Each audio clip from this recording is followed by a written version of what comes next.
Hello, my name is Oliver, and my project focuses on simulating satellite orbits and predicting how they decay over time. In recent years, the number of satellites in orbit has grown rapidly, and like anything, satellites have an operational lifespan, and once they run out of fuel, they'll usually crash down and deorbit back to Earth.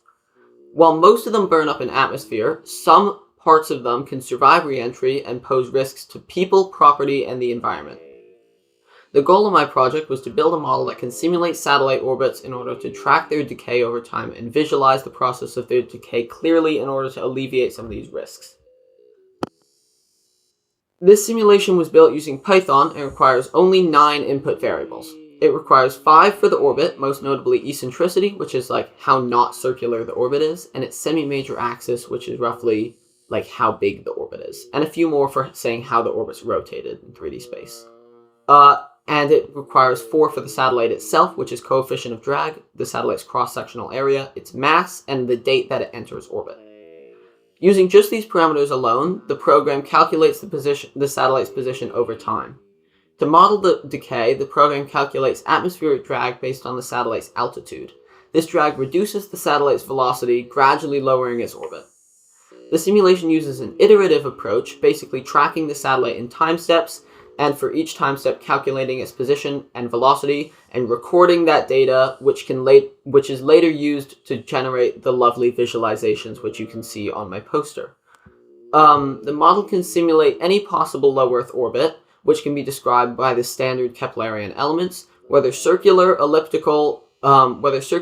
elliptical across a very wide range of starting altitudes and eccentricities.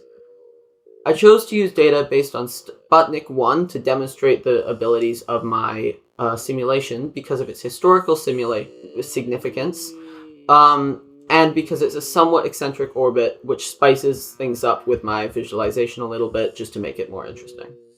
The 3D visualization I made shows what a decaying orbit actually looks like in an easily digestible manner, and the periapsis height versus time graph shows how most of the decay happens near the end of the orbit.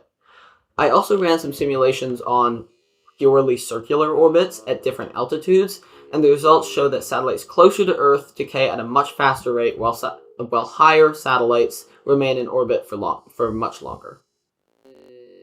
The simulation does have limitations, as it assumes that the satellite cannot maneuver itself and ignores interactions between the satellite and other celestial bodies such as the Moon. Some precision was also sacrificed in order to make my laptop able to run the simulation in a reasonable time frame. Even with these limitations, though, the results highlight that orbital decay is strongly influenced by altitude and eccentricity and follows an exponential decay trend as it moves closer to its host planet. Thank you.